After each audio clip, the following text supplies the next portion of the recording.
Tenemos por delante una reunión que de seguro fortalecerá nuestro aprecio por el privilegio de poder servir en la organización de Jehová en la tierra. ¿Cómo dirige Jehová a su pueblo? ¿Cómo dirigió Jehová a su pueblo en el pasado y cómo lo hace hoy día? Estaremos muy atentos al discurso que tratará este asunto. Escucharemos perlas escondidas de los capítulos 9 y 10 de Números y tendremos la oportunidad de leer juntos la porción de la Biblia asignada para hoy, Números, capítulo 10, versículos 17 al 36. En la sección Seamos mejores maestros, veremos 3 demostraciones que tienen como objetivo invitar a una persona que muestra interés, a un compañero de trabajo y a una persona que estudia con nosotros a asistir a la conmemoración de la muerte de Cristo. Y visitar las instalaciones de Betel son siempre momentos especiales, momentos que siempre recordamos. Pero, ¿por qué visitamos Betel? Pues veremos un hermoso vídeo que responde esta pregunta. Estamos ya preparados para disfrutar de esta magnífica reunión, ¿verdad? Escuchamos con atención a nuestro hermano Juan Carlos Torroglosa, quien presenta el discurso dentro de la sección Tesoros de la Biblia.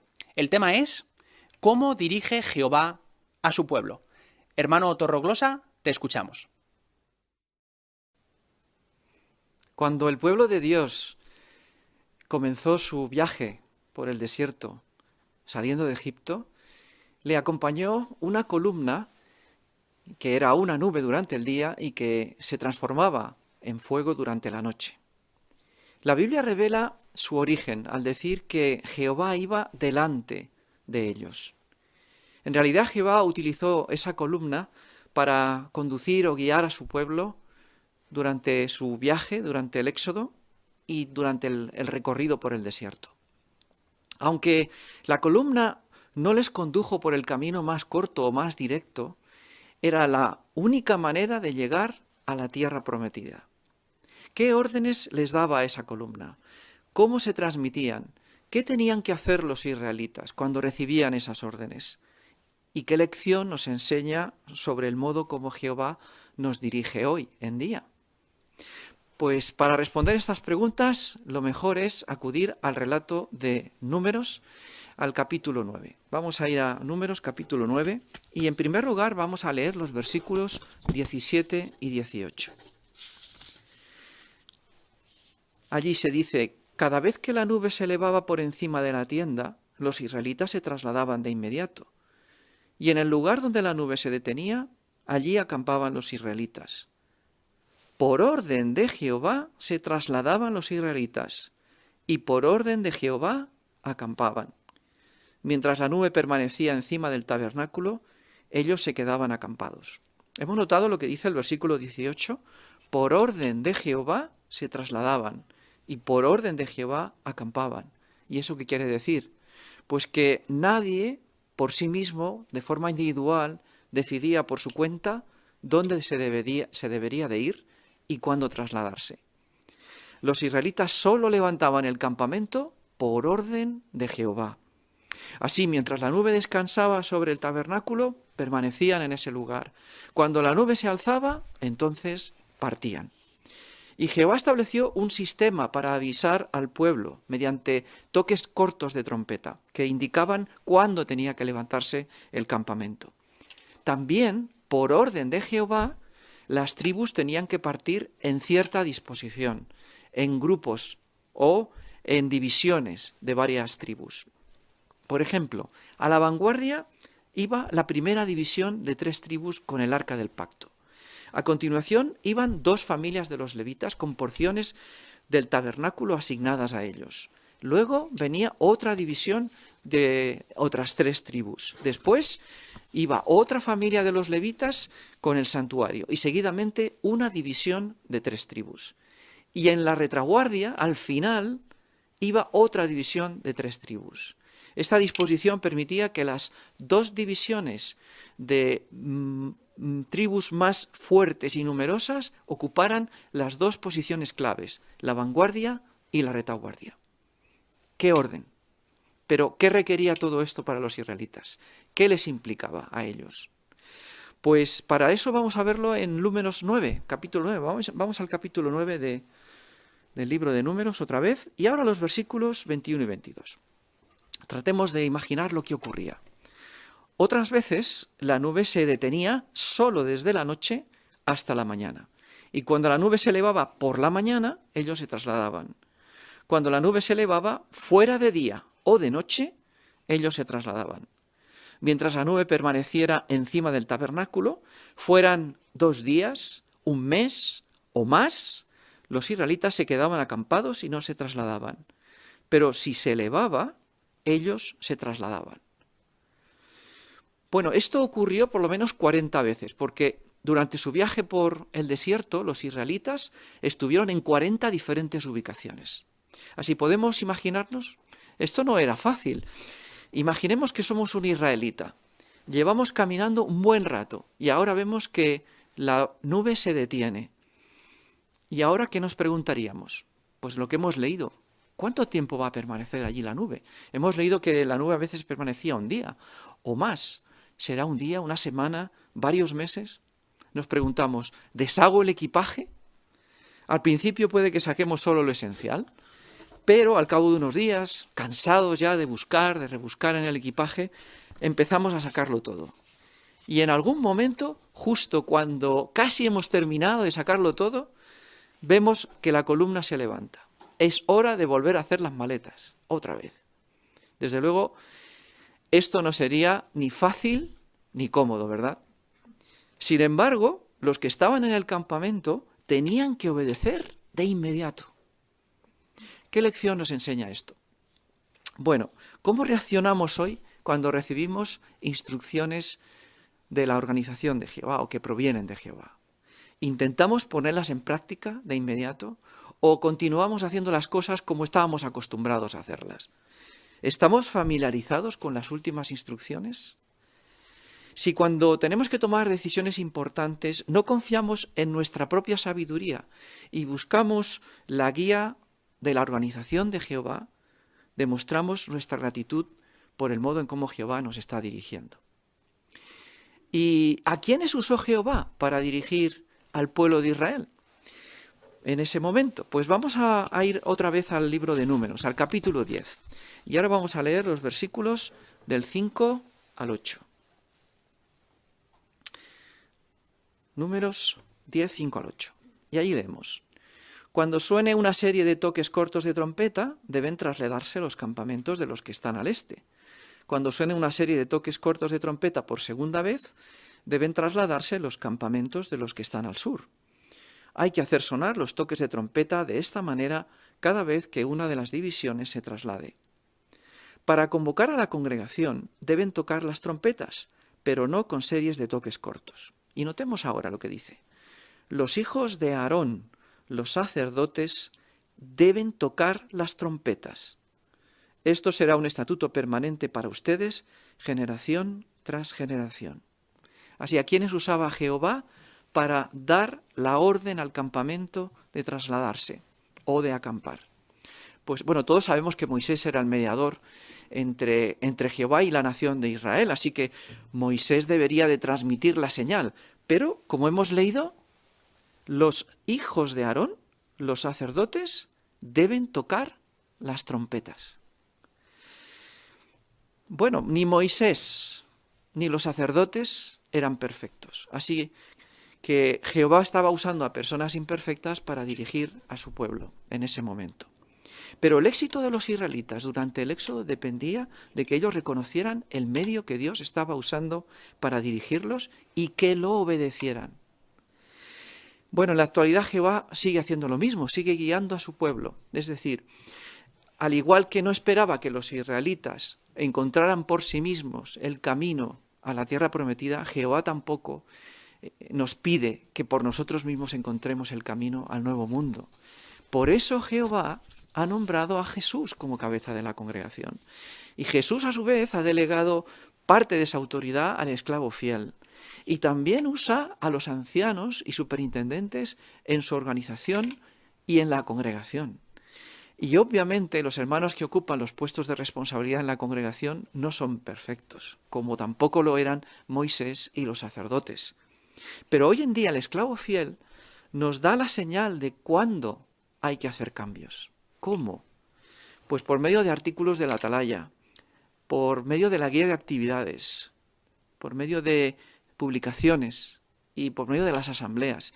También las congregaciones reciben instrucciones por medio de los superintendentes de circuito, cartas o escuelas a las que asisten los siervos nombrados. La pregunta que podemos hacernos es, ¿reconocemos claramente la evidencia de la dirección de Jehová en estos medios? Jehová utiliza su organización para guiarnos a través del desierto de este sistema en los últimos días de este malvado sistema de Satanás. Y esto nos permite disfrutar de grandes bendiciones. Tenemos unidad, amor y seguridad. Después de que Israel se asentara en la tierra prometida, Josué les hizo un recordatorio muy oportuno a los israelitas. Les recordó que ni una sola palabra de todas las palabras o promesas que Jehová les había hecho habían fallado. Todas se habían cumplido a favor de ellos y ni una sola palabra de ellas había fallado. Pues hoy tenemos la misma certeza, la misma seguridad. Hoy el pueblo de Dios llegará con seguridad al nuevo mundo. Eso no nos cabe duda. Sin embargo, el que estemos allí o no dependerá en gran medida de nuestra disposición a seguir humildemente la guía de Dios y obedecerla. De hecho, cuando obedecemos a los que nos dirigen, en realidad estamos obedeciendo a Jehová. Por lo tanto, esforcémonos por seguir reconociendo y obedeciendo el medio que Jehová usa hoy para dirigir a su pueblo. Querido hermano Torreglosa, muchas gracias por tu excelente exposición. A continuación, nuestro hermano Miguel Sánchez dirige la parte Busquemos perlas escondidas, de los capítulos 9 y 10 de Números. Hermano Sánchez, por favor. Pues comenzamos juntos a descubrir las perlas escondidas que hayamos encontrado esta semana. ¿Qué os parece si para empezar esta parte contestamos la pregunta de la guía de actividades? Para ello, si queréis, primero leemos el texto de Números, capítulo 9, versículo 13. Y por favor, algún voluntario que lo quiera leer. Hermano Echeveste, por favor.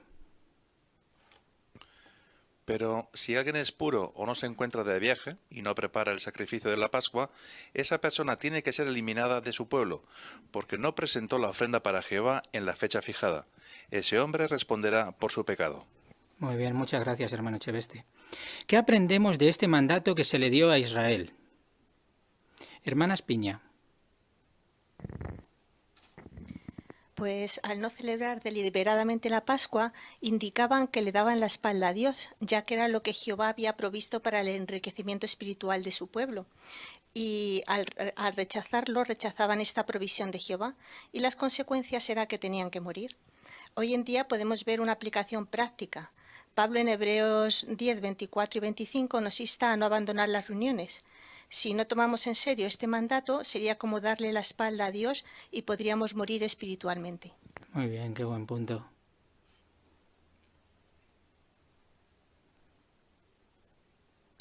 Perfecto, pues hacemos la segunda pregunta de la guía de actividades.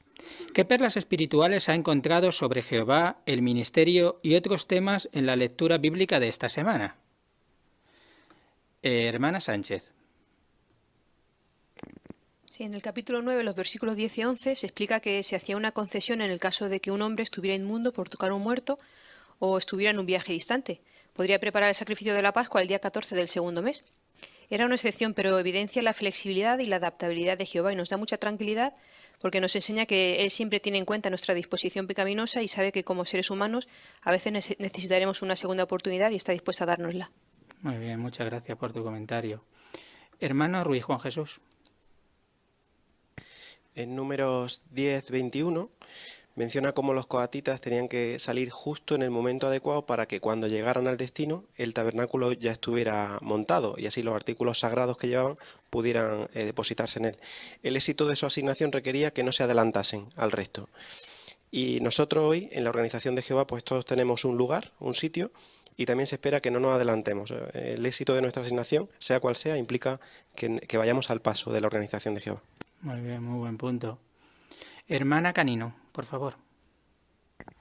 En el capítulo 9, el versículo 6 y 7 muestran cómo varios hombres se presentan delante de Moisés diciéndole que han tocado a un muerto y porque ahora no podían presentar la ofrenda a Jehová, ¿no? Sabemos que Moisés era un hombre sabio que contaba con el apoyo de Jehová, pero ahora muestra que además era un hombre modesto porque ante nuevas circunstancias él le responde lo que dice el versículo 8: esperen allí, déjenme oír lo que Jehová mande acerca de ustedes, ¿no? Y eso nos muestra que aunque nosotros llevemos años sirviendo a Jehová, ante un cambio o nueva circunstancia en nuestra vida, hemos de ser modestos y buscar la guía de Jehová. Muy bien, qué bonita lección. Hermana Gaule. En Números 10, versículo 29, Moisés invitó a Hobab a unirse a los israelitas porque conocía el territorio y dónde encontrar cosas útiles para el campamento. Al principio Hobab se negó, quizás pensaba que sería mejor quedarse con sus parientes en el lugar donde había nacido, pero Moisés insistió diciendo que si iba recibiría muchas bendiciones que Jehová daría a su pueblo, y finalmente Hobab los acompañó. Y hoy algunos dudan de unirse al pueblo de Jehová, pero si lo hacen recibirán muchas bendiciones también. Muy bien, qué buen punto. Hermano Martínez, Conan. Me gusta mucho en Números 9-7 la actitud que demostraron estos israelitas que estaban impuros ya que habían tocado un muerto, ya que en la pregunta que menciona ahí el versículo 7 dice ¿por qué debería eso impedirnos presentar la ofrenda para Jehová en la fecha fijada con los demás israelitas? Entonces vemos cómo para ellos lo hacían porque realmente era un privilegio, no lo veían como una obligación o tenían miedo al castigo de no celebrarla, lo cual nos deja un gran ejemplo, ya que queremos demostrar la misma actitud en nuestro servicio a Jehová, el no hacerlo por miedo al castigo, tampoco ni siquiera porque sea lo mejor para nosotros, sino por el gran privilegio que tenemos de poder servir a Jehová como Él quiere. Es verdad, qué buen punto. Hermana Terren. Sí, en Números 10:5 se muestra que los israelitas tenían que adaptarse a los cambios que marcara el toque de trompeta. Hoy día y sobre todo en las circunstancias actuales que estamos viviendo, pues tal vez se nos haya hecho difícil aceptar los cambios dentro de la organización y las nuevas instrucciones, o quizá nos haya llevado un tiempo adaptarnos a los nuevos métodos de predicación, pero sin duda hemos visto que al igual que los israelitas, el ser obedientes a la organización de Jehová nos protege y también nos hace más felices en este mundo tan inestable. Muy bien, gracias por adaptarlo a nuestros días. Hermana Martínez.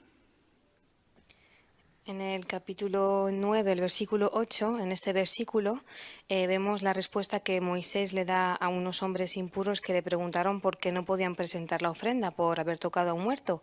Y lo que hace ahí Moisés es decirles que esperen porque iba a consultarle a Jehová. Así que eso me enseña que hay que tomarse el tiempo antes de contestar a algo que quizás no sepamos muy bien, tal como, por ejemplo, nos podría pasar en la predicación, ¿no? Mejor es decirle al amo de casa de que investigaremos y que otro día le daremos la respuesta. Muy bien, qué buen punto. Hermano García. En el capítulo 9, en los versículos del 17 al 22, se habla acerca de cómo Jehová utilizaba esta columna de nube y fuego para guiar a su pueblo, ¿no? Y puede que parezca simple el que los israelitas pues simplemente tenían que guiarse por esta columna y hacer lo que Jehová dictara, ¿no? Pero claro, esto requería de los israelitas una profunda confianza en Jehová, porque si reconocían que Jehová era el que los guiaba, aunque quizás la nube no siempre fuese por el camino más fácil, más rápido o puede que el más lógico, ellos confiaban en que era lo mejor porque es lo que Jehová les estaba enseñando o indicando, ¿no? Hoy en día también necesitamos esa fe porque puede que haya instrucciones que no entendamos, pero esas instrucciones nos protegen ahora y nos ayudarán a ser leales en el futuro. Muy bien, qué buena aplicación. Hermano Gordaliza. En Números 10, el versículo 9, menciona que cuando tenían que ir a guerra porque les estuvieran acosando, debían hacer una llamada de guerra con las trompetas, y entonces ahí Jehová se acordaría de ellos y les salvaría. Hoy en día pues no luchamos guerras ni no tenemos trompetas para llamar a Jehová, pero sí que sobre todo en especial los jóvenes testigos sufren mucho acoso en las escuelas. Por eso no deben olvidar que tenemos algo más valioso que las trompetas, que es la oración. Siempre que oremos, aunque sea una oración corta, Jehová siempre se va a acordar de nosotros y nos va a ayudar a vencer. Muy bien, muchas gracias por incluir a los jóvenes. Hermano Canino.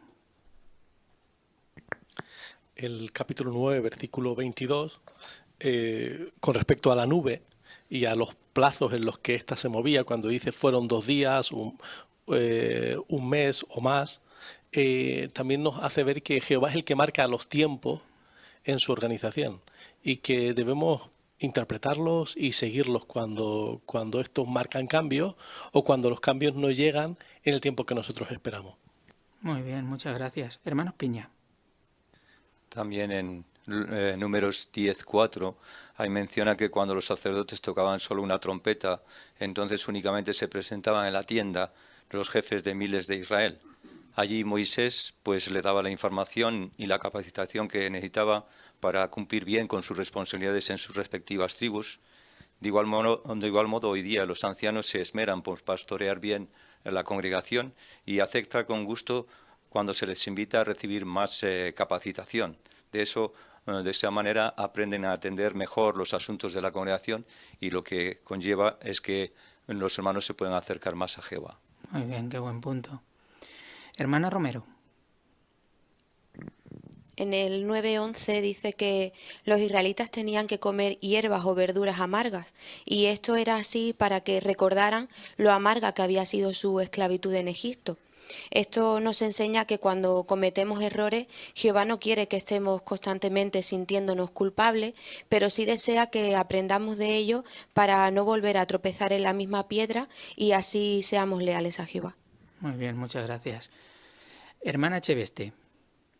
Sí, quería hacer un añadido al texto que ha usado la hermana Romero, y era el uso de que Jehová, al decirles que comieran verduras amargas, lo que hace es enseñarles mediante medios visuales para hacerles entender y recordar ideas importantes, ¿no?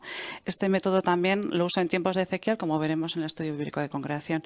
Nosotros también debemos usar este método usando vídeos, ejemplos, imágenes, para poder enseñar a las personas a las que predicamos. Muy bien. Muchísimas gracias a todos por vuestra excelente preparación. Nos vamos todos cargados con un buen puñado de perlas. Muchas gracias, hermano Sánchez, y también al resto de hermanos y hermanas por compartir con nosotros esas bonitas perlas. Damos comienzo a la sección Seamos mejores maestros, donde se han preparado 3 demostraciones. Veamos la primera de las demostraciones. ¿Cómo invitar a alguien que muestra interés a asistir a la conmemoración? Usando las ideas para conversar y analizando el vídeo, recordemos la muerte de Jesús. Las hermanas Noemí Sánchez y Alicia Canino han preparado esta parte. Adelante, por favor.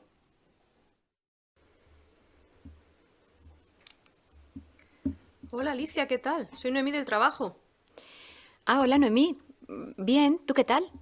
Bien, también, gracias. Mira, hoy no te llamo para nada del trabajo, ¿eh? Estoy aprovechando la mañana para llamar a todos mis contactos e invitarlos a un evento especial que celebraremos en unos días millones de personas por todo el mundo. Se trata del aniversario de la muerte de Jesús. Y aunque sé que nos vamos a ver el lunes, no quería pasarte por alto. ¿Te importa que te mande tu invitación por WhatsApp? Para nada, ¿cómo me va a importar? Al contrario. Mándamela y muchas gracias, Noemí, por acordarte de mí. Ok, perfecto. Dime cuándo la recibas, porfa. Ya la tengo, me acaba de llegar. Aquí está. Pues mira, si te das cuenta, dice que será el sábado 27 de marzo. Y aunque normalmente celebramos esta reunión especial en nuestros salones del reino, este año, debido a la pandemia, la celebraremos de forma virtual. Ahí te explica cómo conectarte por internet. Ah, perfecto. Muchas gracias.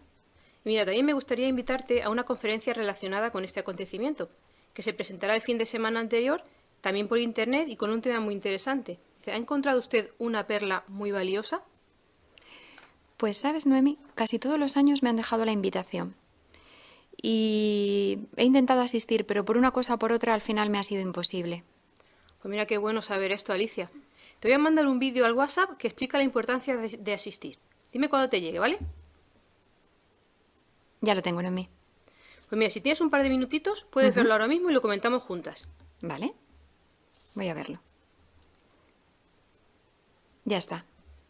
¿Has notado? Jesús dijo que deberíamos recordar su muerte en agradecimiento a lo que hizo por nosotros. Y como menciona el vídeo, el hecho de que Jesús diera la vida no es algo que esté relacionado solamente con los testigos de Jehová, sino que está relacionado con todo el mundo, porque Él dio su vida por todas las personas, incluidas tú. Por eso es tan importante que asistamos. La verdad es que es muy interesante el vídeo, ¿eh? Nunca había pensado que fuera algo tan importante. Este año voy a hacer todo lo posible por no perdérmelo. Mira, me alegro un montón oírte decir eso, Alicia. Ojalá este año puedas asistir. Y si te parece, en un par de días te vuelvo a llamar o hacemos una videollamada y vemos juntas en un ratito como hoy por qué tuvo que morir Jesús. ¿Te parece? Me parece genial porque, como te he dicho, me parece un tema muy interesante. Bueno, pues como el lunes nos vamos a ver, ya quedamos la hora exacta. Que pase buen fin de semana, Alicia. Muchas gracias, Noemí, igualmente, ¿eh? Hasta el lunes. Adiós.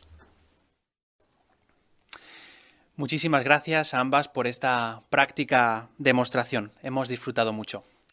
La hermana Sánchez tenía como punto para trabajar la lección 11 del folleto Maestros, página 14, hablar con entusiasmo. Bueno, hacer esto, hablar con entusiasmo, es muy importante porque, como dice el resumen, queremos motivar a nuestro oyente. Para ello, lo primero que debemos hacer es preparar nuestro corazón, pensar en cómo vamos a presentar esta información. Después debemos pensar en nuestro oyente, cómo lo beneficia personalmente lo que está escuchando, ya que cuando el mensaje se presenta de forma positiva y entusiasta, llega antes al corazón. Pues sin duda tu presentación, hermana Noemí, ha cumplido este objetivo. Muchas gracias. A continuación, invitamos a las hermanas Ana Belén Romero y Raquel Murillo a que nos presenten la revisita. El objetivo es invitar a la conmemoración a una compañera de trabajo a la que ya se dio testimonio en el pasado. Veamos cómo lo hace nuestra hermana Romero. Hola Raquel, ¿qué tal? ¿Cómo estás? ¿Cómo van las cosas por el trabajo? Hola Ana Belén, qué sorpresa tu videollamada. Pues en el trabajo bien, ya sabes. ¿Y tú qué tal? ¿A dónde te has ido de vacaciones? La verdad es que sobre esta fecha siempre me tomo vacaciones, pero es para quedarme aquí en casa. Dedico estos días a invitar a mi familia, a mis amigos y compañeros de trabajo a un acontecimiento muy importante. Y por eso precisamente te llamaba, para invitarte a ti. Ah, qué bien. Pues muchas gracias. ¿Y de qué se trata la invitación? Pues mira, Raquel, ¿recuerdas que hace unas semanas estuvimos hablando que necesitamos un gobierno que solucione todos estos problemas que estamos teniendo? Sí, es verdad que me mostraste o me leíste en la Biblia que Jesús es el que va a gobernar y va a solucionar los problemas, ¿no? Eso es, muy bien. Pues para que nosotros podamos vivir bajo el gobierno de Cristo y disfrutar de una vida sin sufrimiento, Jesús, cuando estuvo aquí en la tierra, hizo algo muy importante por todos nosotros y que los testigos de Jehová vamos a recordar el día 27 de este mes. ¿Te puedo mostrar un vídeo breve para que veas de qué se trata? Sí, claro. Ahora mismo además no tengo mucho trabajo. Qué bien. ¿Has notado, Raquel, en el vídeo qué es lo que hizo Jesús por nosotros, por todas las personas? Sí, he visto que murió o dio su vida, ¿no? Exacto, muy bien, Raquel. Y como hemos visto, Jesús quería que todas las personas recordemos ese sacrificio. En Lucas 22:19, Él dijo, sigan haciendo esto, es decir, recordar su muerte, en memoria de mí. Y a esto es a lo que te quiero invitar. Vale, pues muchas gracias, Ana Belén. ¿Y dónde tengo que ir? Pues ya sabes, Raquel, que debido a la pandemia no puede ser físicamente, y para no poner en peligro nuestra salud y la de las demás personas, y para respetar en todo momento las restricciones que a veces pone el gobierno, pues vamos a celebrar este acontecimiento por videoconferencia, a través de la aplicación de Zoom. Pero Raquel, como no quiero quitarte mucho más tiempo, ¿qué te parece si te envío ahora por correo electrónico la invitación con todos los detalles y te llamo el fin de semana para explicarte cómo puedes conectarte? Ah, pues sí, muchas gracias, desde casita, qué cómodo. Muchas gracias por la invitación. Gracias a ti, Raquel, por estos minutos. Me alegro mucho de haberte visto y haber hablado contigo. Que vaya bien el día de trabajo. Te llamo el fin de semana entonces. Hasta luego. Pues de nuevo, muchas gracias a ambas hermanas por la buena preparación y por haberla presentado de forma tan magistral.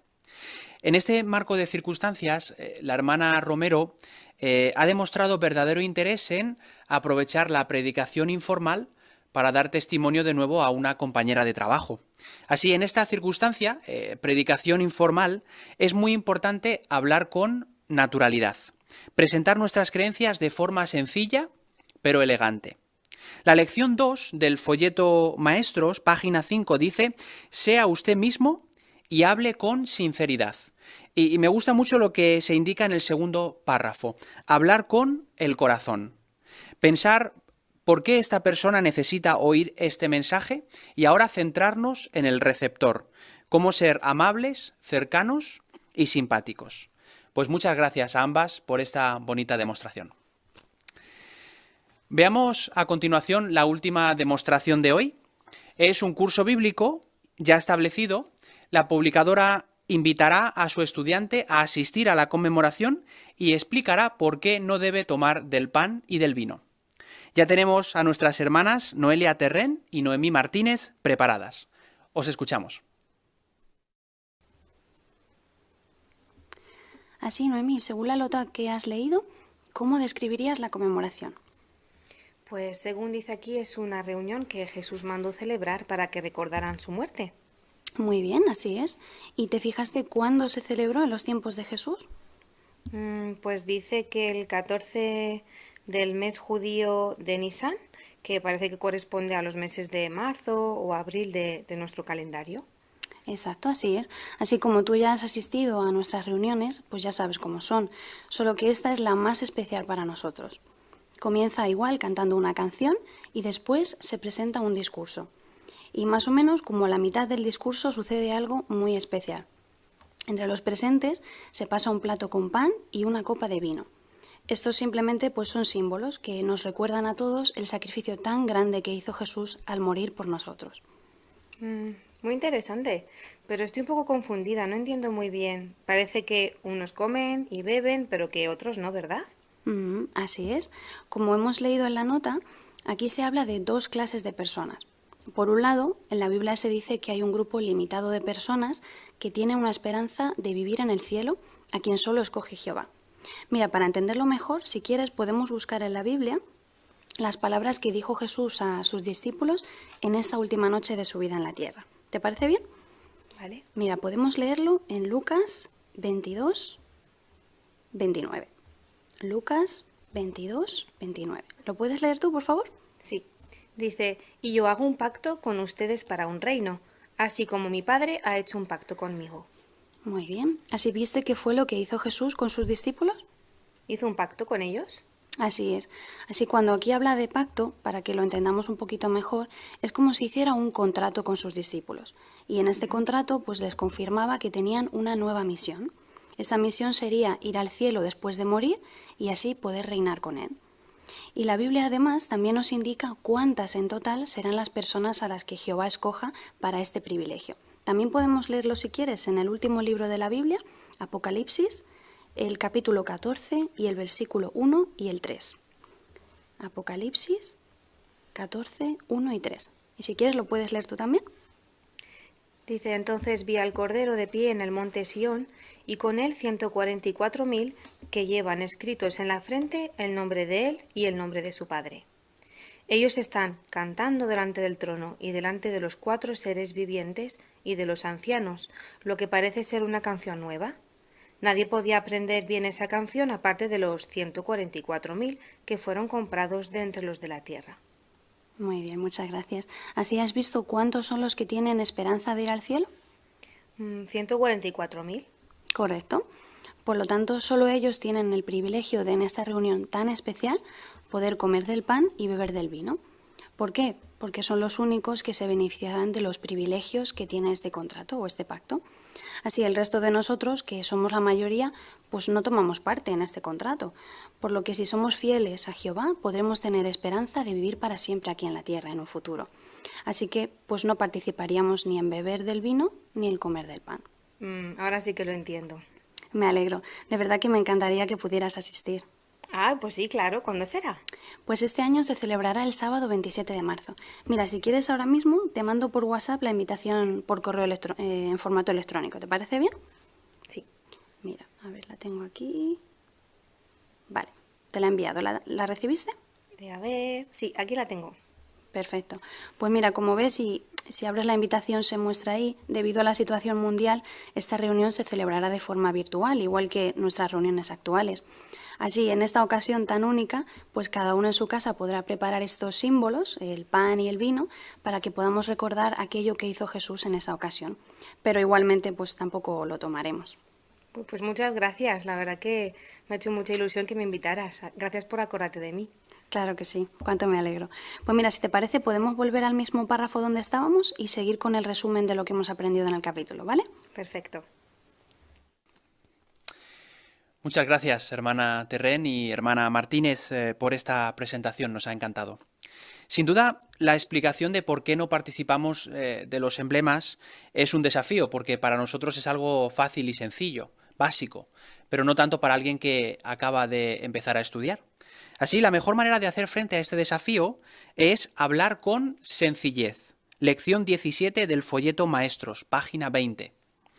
En el texto temático de la lección, primera carta a los Corintios 14:9, Pablo mencionaba que deseaba hablar con palabras fáciles de entender. Para ello, dos buenos consejos en esta lección. Lo primero, nosotros estudiar a fondo la información, saber, tener claro cómo vamos a dar respuesta a esta pregunta. Y segundo, al presentar las razones, hacerlo con frases cortas, expresiones sencillas y fáciles de entender. Muchas gracias a ambas por el excelente trabajo. El hermano Carlos Espiña repasará con nosotros un anuncio presentado en la reunión anual 2015 por un miembro del cuerpo gobernante. ¿Cómo han favorecido esos cambios en Betel a la predicación mundial? Hermano Espiña, tienes nuestra atención. Hermanos, la tarea que Dios encarga a sus siervos va cambiando a medida que se cumple su propósito. Es por eso que las necesidades de la organización también van cambiando, pero siempre con dos propósitos: el honrar a nuestro Dios Jehová y también para el beneficio de los humanos fieles. A veces se hacen cambios en nuestras sucursales. Como bien sabéis, en años recientes, algunas sucursales se han fusionado con otras más grandes. Aunque esas medidas han supuesto ciertos sacrificios a quienes servían en ellas, en poco tiempo todos ellos, los implicados, han visto claramente las ventajas. Y eso es lo que vamos a analizar en el vídeo de hoy. El tema es: los cambios de Betel favorecen la predicación. Y a continuación haremos algunas preguntas con respecto a él. Algunas preguntas que podemos comentar. La primera: ¿qué anuncio se hizo en la reunión anual del 2015? Hermana Gutiérrez. Pues se anunció que proyectos de salones de asambleas y sucursales serían aplazados, ajustados o incluso cancelados. Muy bien. Impactante, ¿verdad? La segunda pregunta dice: ¿con qué dos objetivos se hicieron los cambios? Hermana Canino. Con el propósito de sacar mayor provecho de los fondos donados y dar más importancia a la labor de predicar y enseñar. Correcto, muy buen comentario. La tercera pregunta dice: ¿qué cambios se hicieron en la rutina de Betel y cuáles han sido los beneficios? Aquí hay muchos cambios y también muchos beneficios. Hermana Espiña.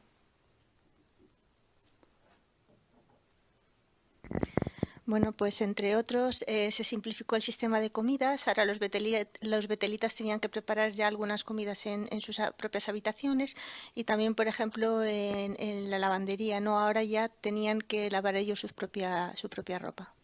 Bien, muy bien. Hermana Caule.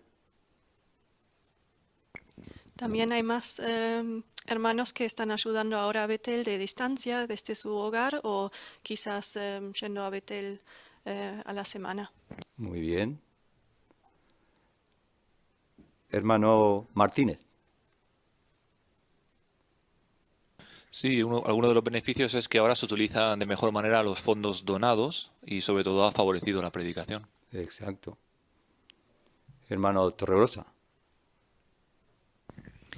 Y otro beneficio es que después de este ajuste, ya que hubo que reducir en algunas sucursales el número de betelitas, los que han sido reasignados en las facetas del servicio en el campo están haciendo un gran trabajo. Muy bien, muchas gracias. La siguiente pregunta dice, ¿cómo afectó el anuncio del proyecto a la nueva sucursal de Gran Bretaña? Hermano Canino. Por lo que decían los hermanos, estaba muy adelantado ya el diseño de esta sucursal y tuvieron que pausar y rediseñar el proyecto, y entre las cosas que les afectó fue, por ejemplo, espacios como el lugar para tener del Salón del Reino o el lugar del comedor. En vez de tener lugares que se utilizaban por cortos espacios de tiempo, hicieron un espacio multiusos que les valía para muchas actividades. Muchas gracias. Y finalmente, ¿cómo demuestran esos cambios que Jehová nos dirige? Hermana Romero. Pues el deseo de Jehová es que el mayor número de personas se salven, y esto solo es posible gracias a la predicación. Así que el hecho de que se dé prioridad a la predicación es prueba de que vivimos en los últimos días, y el crecimiento que estamos viendo en su pueblo, en el pueblo de Jehová, es una muestra de la bendición de Jehová. Exacto. Muchas gracias por vuestros comentarios. Aunque es cierto que estas medidas han requerido grandes cambios, hemos visto que cuentan con la bendición de Jehová y que la labor de predicar y enseñar han recibido gran impulso. Por eso, Jehová siempre bendice a los que valoran el privilegio de trabajar con Él donde quiera que sea. Siempre apreciemos el privilegio que tenemos de trabajar con Jehová y formar parte de la historia moderna de su pueblo. Precioso vídeo. Pues antes de pasar a la siguiente asignación, un breve apunte que todos tenemos que tener en cuenta. Dice así: debido a la pandemia, las instalaciones de Betel no se pueden visitar de momento. Estamos deseosos de que Betel vuelva a recibir visitas cuando sea seguro hacerlo. El hermano Benito Murillo dirige el estudio bíblico de congregación de esta semana. Seguimos sacando lecciones prácticas del libro Adoración Pura y disfrutaremos también de vuestros comentarios. Hermano Murillo, por favor. Después de este interesante vídeo vamos a analizar los 6 párrafos asignados para hoy. Disfrutaremos mucho de vuestros comentarios, así que sentidos libres de comentar con generosidad. Y pedimos para empezar al hermano Romero que lea por favor los párrafos unidos. Todo el mundo habla del extraño comportamiento de Ezequiel. Los judíos desterrados en Babilonia han estado observándolo. Lleva una semana sentada, aturdido y sin hablar. Pero de repente se levanta y se encierra en su casa. Los vecinos no entienden nada de lo que pasa. Entonces el profeta aparece de nuevo, toma un ladrillo, se lo pone delante y hace un grabado en él. Y ahora, sin decir ni una sola palabra, Ezequiel empieza a construir una muralla en miniatura. Los curiosos, que no paran de llegar, quizás se pregunten ¿qué significa todo esto? Solo tiempo después, los judíos desterrados comprenderían plenamente que ese comportamiento tan extraño del profeta predecía la llegada de un acontecimiento terrible, una expresión de la justa indignación de Dios. ¿Qué tipo de acontecimiento sería ese? ¿Cómo repercutiría en la nación de Israel? ¿Y tiene algún significado para los que adoramos hoy a Jehová? Pues muchas gracias por la lectura. La primera pregunta, para la que podemos hacer referencia al dibujo que tenemos al principio del capítulo, dice: ¿qué extraño comportamiento tuvo Ezequiel? Hermana Terren. Sí, menciona que después de llevar una semana sentado, aturdido, sin hablar, se levanta y se encierra en su casa. Y después, como podemos ver en el dibujo, pues aparece en la escena, toma un ladrillo, se lo pone delante y hace un grabado. Y después empieza a construir una muralla en miniatura. Excelente. Hermano Martín. Sí, como bien vemos en el dibujo, realmente Ezequiel captó la atención de los que había a su alrededor. En este caso vemos como los niños, que suelen ser los más curiosos, es el que más cerca está viendo a ver qué es lo que está haciendo Ezequiel, pero incluso los que están un poquito más a distancia también llamó su atención, lo cual consiguió sin duda llamar la atención de los que le miraban. Sin duda, sí. Muchas gracias. Tal vez queréis incluir algún comentario sobre los versículos que tenemos aquí citados en el párrafo 1, que explican un poco algunos de los detalles que se han mencionado.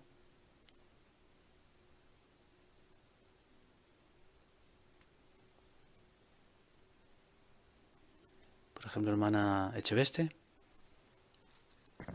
En Ezequiel 3:15, Jehová le dice exactamente a dónde tiene que acudir para expresar o para que los judíos de aquel momento pudieran observarle y saber lo que Jehová quería decirles, ¿no? Por ejemplo, en el 15 dice que fue a Tel Aviv junto al río de Kebar. Excelente, muy bien. Hermano Gaule. A mí me llamó la atención en el versículo 10, cuando Jehová, en el capítulo 3, versículo 10, donde Jehová le dice: Hijo del hombre, escucha y acepta en tu corazón todas las palabras que te digo. Y luego le indica dónde tenía que ir. Tal vez hasta para él era algo extraño lo que tenía que hacer, pero él hizo caso a Jehová y siguió sus instrucciones. Excelente. Hermana Gutiérrez. Y también en el versículo 26 menciona: y haré que se te pegue la lengua al paladar y te quedarás mudo. Así que todo esto, este comportamiento extraño, además, él no expresó ni una palabra, lo hizo callado. Así es. Hermana Echeveste. Sí, el versículo 24 también es interesante, dice: entró espíritu en mí. O sea que era una labor muy complicada la que tenía que efectuar, pero Jehová con su espíritu le ayudó a cumplir con lo que Jehová en ese momento le estaba exigiendo. Muy bien. Pues la parte B pregunta: ¿qué predecían las cosas que hizo?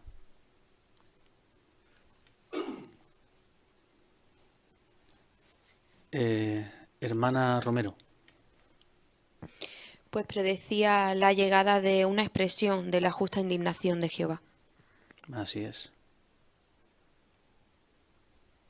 Hermana Espiña.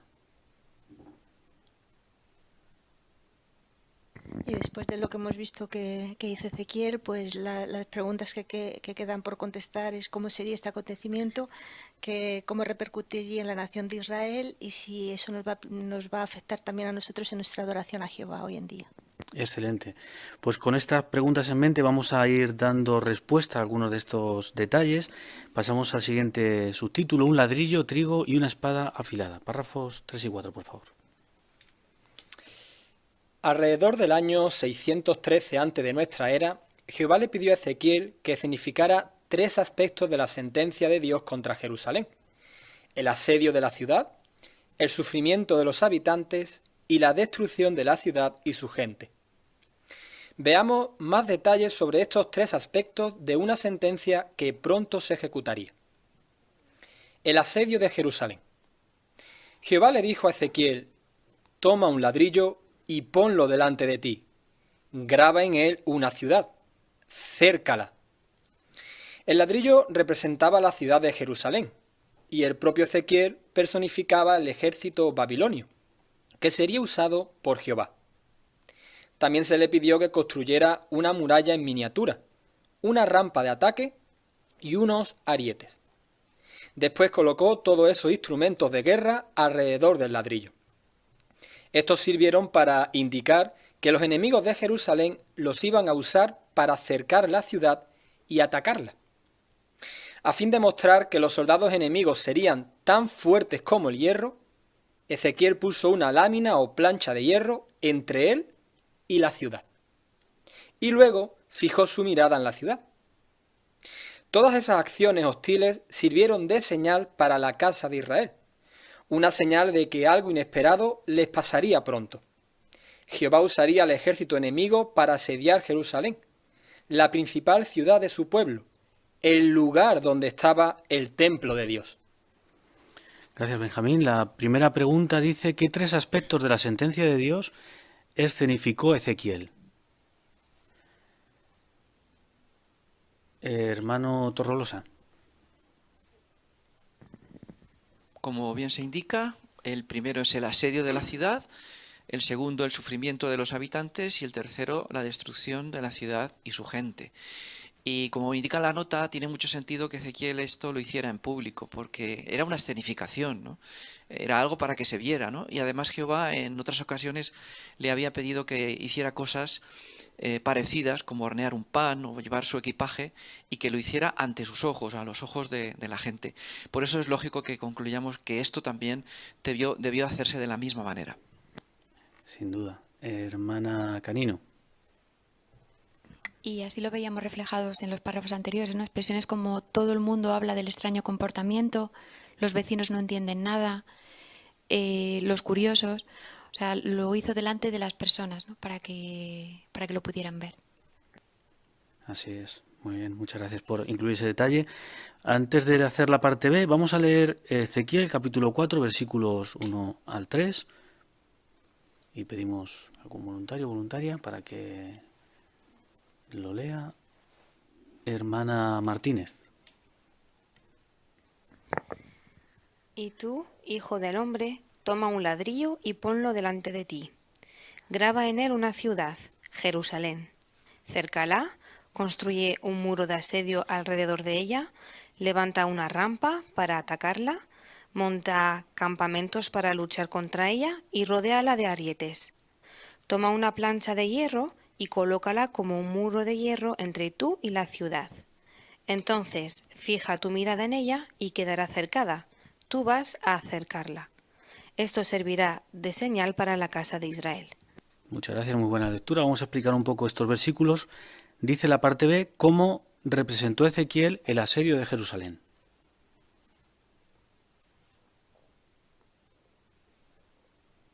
Hermano Espiña. Pues Jehová le dijo a Ezequiel que tomara un ladrillo y lo pusiera delante de él y grabara una ciudad y al mismo tiempo que la acercara. Así el ladrillo pues representaba a la ciudad de Jerusalén y el propio Ezequiel personificaba el ejército babilonio, que es el que usaría Jehová para destruir. Muy bien, muchas gracias. Hermana Murillo. Sí, también le pidió que construyera una muralla en miniatura, una rampa de ataque y unos arietes, o sea, manualidades. Totalmente. Hermano Ruiz. Y todo esto era una significación muy impactante, pero recordemos, en el capítulo anterior se hablaba de lo lejos que habían llegado los israelitas en su desvío de la adoración a Jehová, y por eso era una medida amorosa el que Jehová utilizara a Ezequiel con algo tan impactante para que de alguna forma, como señal, como dice el versículo, como señal para la casa de Israel, que alguno reaccionara. Así es. Hermano Terren. Y los instrumentos que ha mencionado la hermana Murillo se colocarían alrededor del ladrillo, lo cual indicaba que la ciudad iba a ser cercada y por los enemigos y también sería atacada. Muy bien. Hermano García. Y también recibe instrucciones de poner una lámina o plancha de hierro entre él y la ciudad y fijar su mirada a la ciudad, ¿no? Y esta lámina es curioso porque ejemplificaba que esos enemigos que asediarían la ciudad serían tan fuertes como el hierro. Hermano Gordaliza. Sí, esta profecía, como menciona el párrafo, sería algo inesperado para todo Jerusalén, ya que reflejaba que el propio Jehová iba a usar a una nación enemiga, la Babilonia, para asediar Jerusalén, que era la ciudad principal donde estaba su pueblo, y aún más importante, donde estaba su templo. Muy bien. Excelente, muchísimas gracias por explicar todos estos detalles. Vamos a pasar al segundo aspecto, el párrafo 5. El sufrimiento de los habitantes de Jerusalén. Jehová le pide a Ezequiel: debes tomar trigo, cebada, habas, lentejas, mijo y espelta, una clase de trigo, y haz con eso tu pan. También le dijo: pesarás y comerás 20 ciclos, unos 230 gramos de alimento al día. Entonces Jehová le explicó: voy a cortar el suministro de alimento. En esta escena, Ezequiel ya no personificaba al ejército babilonio, sino a los habitantes de Jerusalén. Lo que hizo el profeta indicó que por culpa del asedio escasearía la comida en la ciudad. Preparó el pan con una mezcla rara de ingredientes, lo que mostró que la gente comería lo primero que encontrara.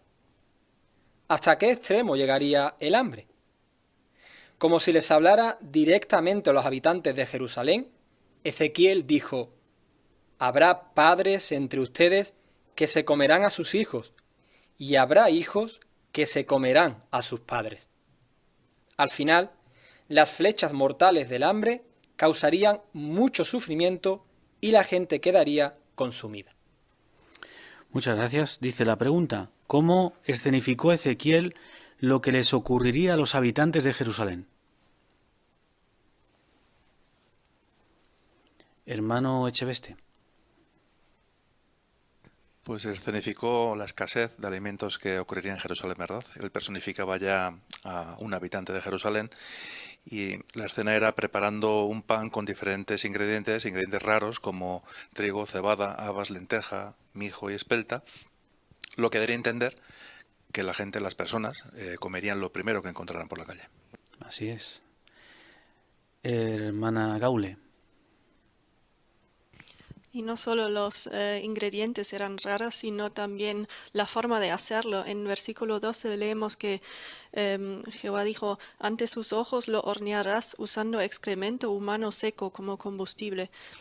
Imaginarse eso para nosotros es asqueroso, y para los israelitas que tenían sus leyes de higiene también era algo impuro y asqueroso. Sin duda. Hermano García.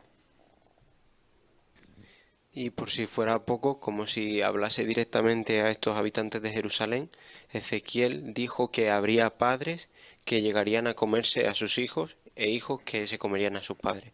Así que con esto no solo quedó claro la gran escasez de alimentos que habría, sino la situación tan precaria a la que llegaría el pueblo. Así es, terrible, ¿verdad? Hermana Canino. Ezequiel 4:17 menciona que les faltaría el pan y el agua. Y eso sería un momento de reflexión para ellos, porque dice que se consumirían por culpa de sus errores, probablemente identificando que sería un castigo de Jehová. Así es.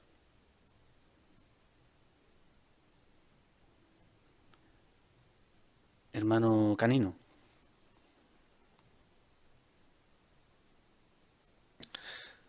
Y sobre esta idea del alimento, del agua, el versículo 16 del capítulo 5 también habla de cómo el hambre producido por esto se convertiría como en un ejército que les atacaría.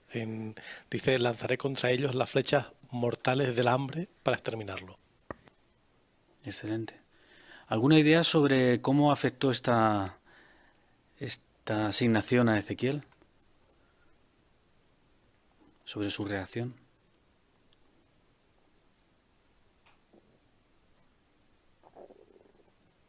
Hermano Ruiz.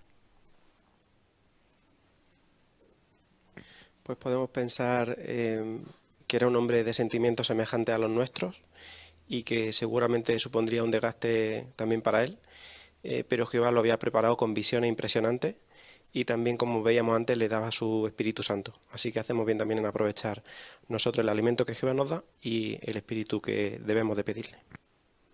Hermano Espiña. Y es alentador saber que Jehová sostuvo a Ezequiel en ese medio de esas circunstancias tan difíciles.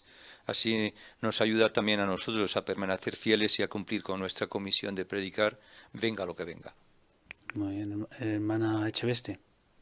Sí, los versículos 14 y 15 del capítulo 4 también nos muestra la consideración de Jehová, porque primeramente le dice cómo te venía que hornear el pan, y luego dice, bueno, como Ezequiel no se veía haciendo eso, pues le dice, bueno, pues ahora lo vas a hacer con estiércol de vaca, ¿no? O sea que Jehová también tiene consideración con nuestras limitaciones o se adapta a las circunstancias, ¿no? De alguna manera, mostrando que Jehová es humilde e incluso es capaz de escucharnos, ¿no? Muy bien. Buen punto ese. Hermano Canino. Y también nos hace reflexionar en que Jehová es el que nos asigna, nos utiliza como herramienta. Y a veces las asignaciones que nos pone pues no son lo que esperamos sino lo que él necesita para ese momento. Así que estar dispuesto, y aquí era, podemos decir que un actor, Ezequiel, pero le cambiaban los papeles y ahora mismo estaba teniendo que personificar el sufrimiento de una nación. Muy bien, sin duda no fue fácil, ¿verdad? Como habéis comentado. Excelente, pues vamos a leer el párrafo 6. La destrucción de Jerusalén y su gente. En esta parte de la escenificación profética, Ezequiel interpretó dos papeles a la vez. En primer lugar, representó lo que Jehová haría. Él le había dicho: toma para ti una espada afilada y úsala como navaja de barbero. La mano con la que Ezequiel sostenía la espada simbolizaba la mano de Jehová, es decir, la sentencia que Jehová ejecutaría por medio del ejército babilonio. En segundo lugar, Ezequiel escenificó el sufrimiento por el que pasarían los judíos. Jehová le había mandado: afeítate la cabeza y la barba. Esto representó que los judíos serían atacados y que habría una gran matanza. Además, le había dado la siguiente orden: pesa en una balanza el pelo cortado y divídelo en porciones. Eso demostró que la sentencia de Jehová contra Jerusalén no se llevaría a cabo a lo loco o sin control, sino de una manera meticulosa y total. Pues muchísimas gracias, hermano Romero, por tu excelente lectura. Antes de hacer la primera pregunta, vamos a leer Ezequiel 5, 1 y 2, que nos ayudará a responderla. Así pedimos algún voluntario. Hermano Gutiérrez, por favor. Tú, hijo del hombre, toma para ti una espada afilada y úsala como navaja de barbero. Afeítate la cabeza y la barba, y luego pesa en una balanza el pelo cortado y divídelo en porciones. Cuando se cumplan los días del asedio, quemarás una tercera parte del pelo en el fuego dentro de la ciudad. Luego tomarás otra tercera parte y la cortarás con la espada alrededor de toda la ciudad. Finalmente, la última tercera parte de la esparcirás al viento, y yo desenvainaré una espada para perseguirlos. Muchas gracias. Pues esto nos lleva a esta tercera faceta de la interpretación que tiene que hacer Ezequiel. Y la pregunta dice: ¿qué dos papeles interpretó Ezequiel a la vez? Hermano Sánchez. En primer lugar, representó a Jehová. Cuando le dijo que tomara una espada, pues estaba representando que era Jehová el que sostenía esa espada y estaba ejecutando sentencia contra su pueblo. Excelente. Hermana Terren.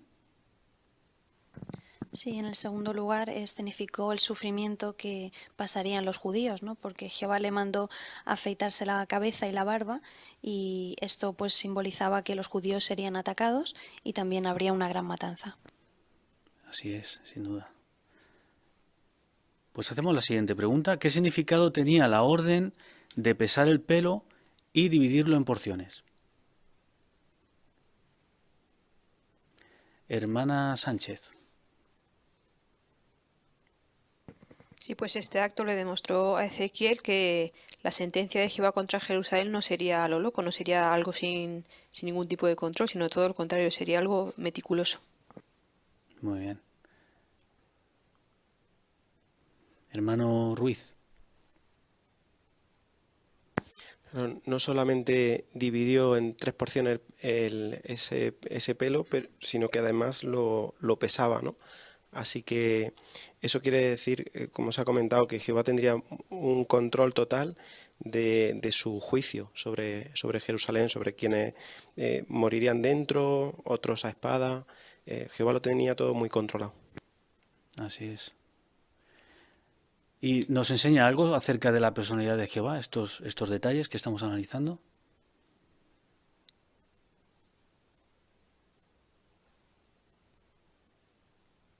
Hermana Murillo.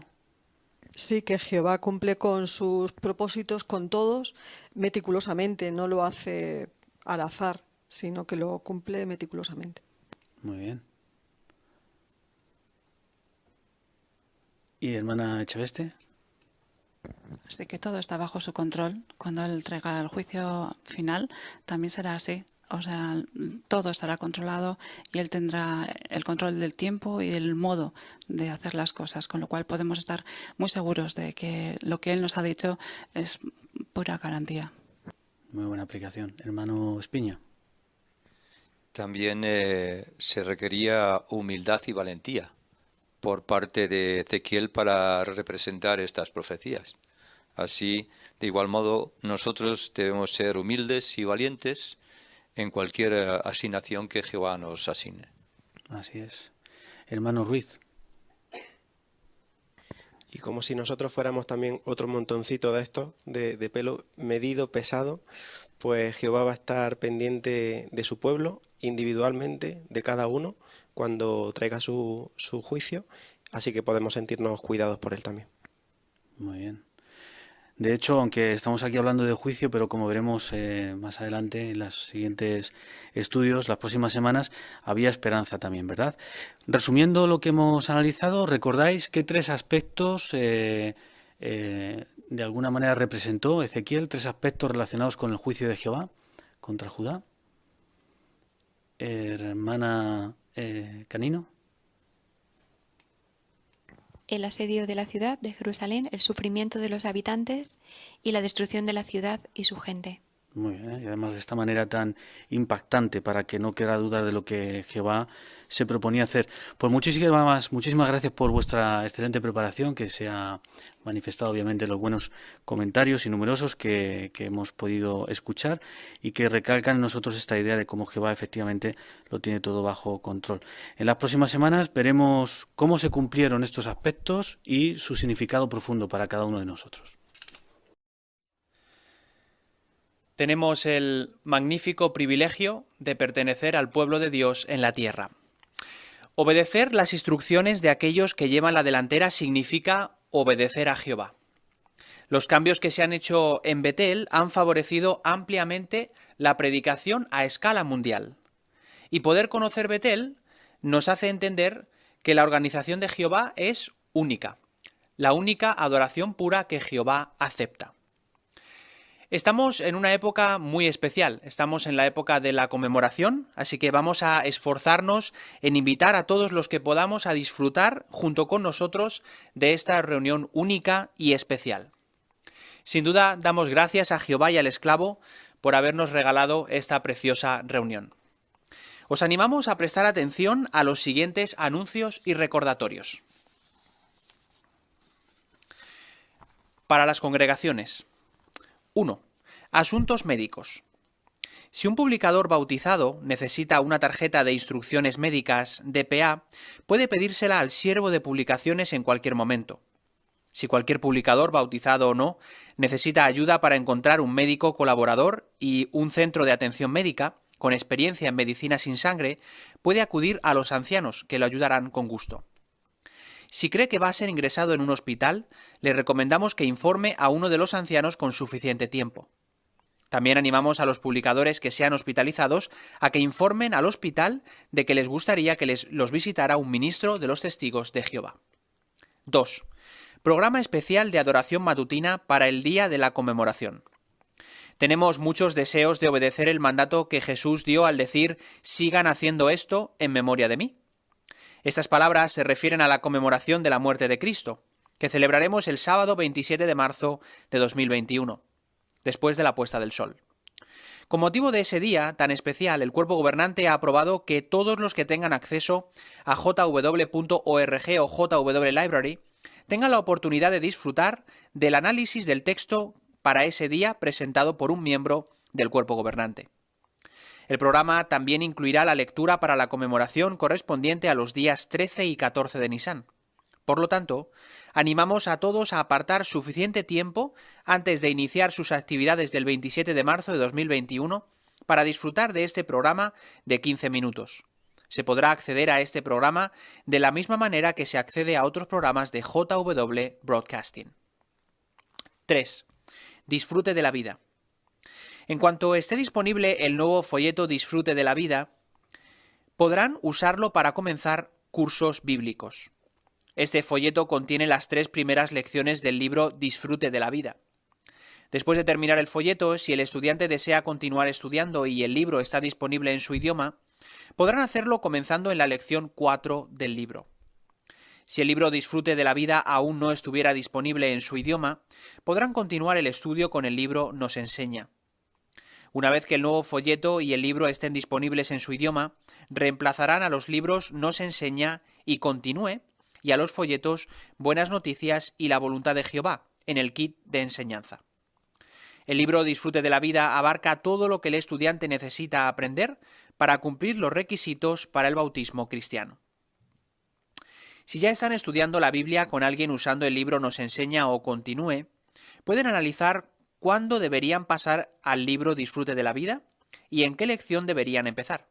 Sin embargo, si el estudiante de la Biblia ya ha terminado el libro Nos enseña y está en los últimos capítulos del libro Continúe, pueden terminar dicho libro y animarlo a que estudie por su cuenta el libro Disfrute de la vida. Si la persona ha acabado el folleto Escuche o el Escuche y vivirá, estudien la información del libro Disfrute de la vida de acuerdo con la capacidad del estudiante. Los animamos a familiarizarse completamente con el nuevo folleto y el nuevo libro, quizás estudiándolos en su adoración en familia. De esta manera podrán usar estas nuevas herramientas con mayor habilidad. 5. Escribir a hermanos encarcelados. Muchos publicadores han preguntado sobre enviar cartas a hermanos encarcelados por su fe. Las sucursales no proporcionan direcciones de estos hermanos ni les envían cartas personales, paquetes o regalos. Escribir a hermanos encarcelados es un asunto personal. Por lo tanto, no sería apropiado organizar grupos o campañas para escribirles a los hermanos encarcelados, a menos que su sucursal lo indique. Deseamos felicitarlos por acordarse de los que están en prisión por su fe.